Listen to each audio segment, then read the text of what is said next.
Agurtzane, industrializazio garai honetako iraultzarik handiena ez ote zan trena izan.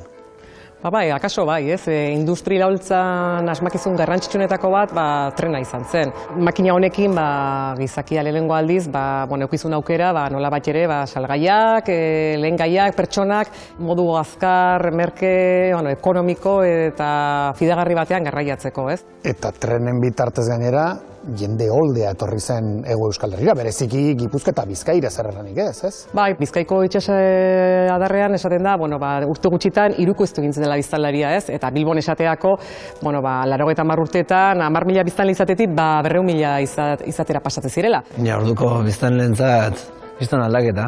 Bai, aldaketa ikaragarria, ez? Pentsatu behar da, gaina izan ziala, migrazio, familia osoko migrazio, bai landagunetatik, eta baita Euskal Herritik kanpoko tokitatik etorri ziala, ez? Familia osoak, eta uholdeak aina handia zian, baina, azpigiturak ez zeuden prestatuta, eta, horietako asko, bizi baldintza prekarietan bizi izan zian, ez? Gero hor jaiotze tasatan eragin zuzena izan zuen.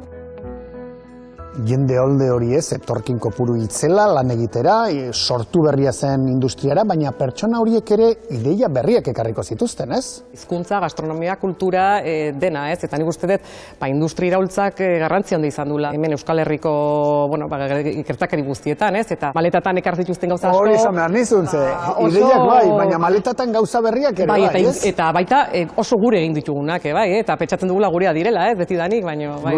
Gu gaur maletekin etorri gatzuk. Bai. Maletan zekartzaten gauzen artean, esaterako zer ekarri zuten? Soinu txukia. Bai, trikitisa edo, egitzen digun bezala.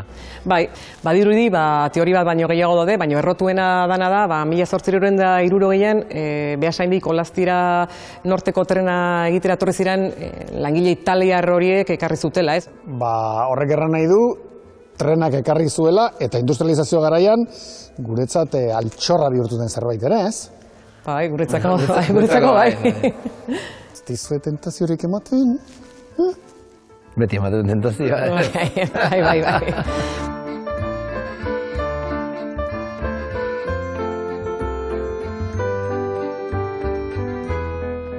Zue guain entzun da, kopla brazutaz batu naiz, hor laja eta landak abeste zituztena, soinuei buruz.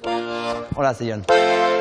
Apaizak deitzen zioten, lehen infernuko auspua, ala dio esaera, baina ez daukatazua.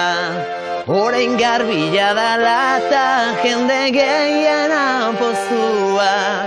Hau bertako gauza dugu, ez da inori ostuta.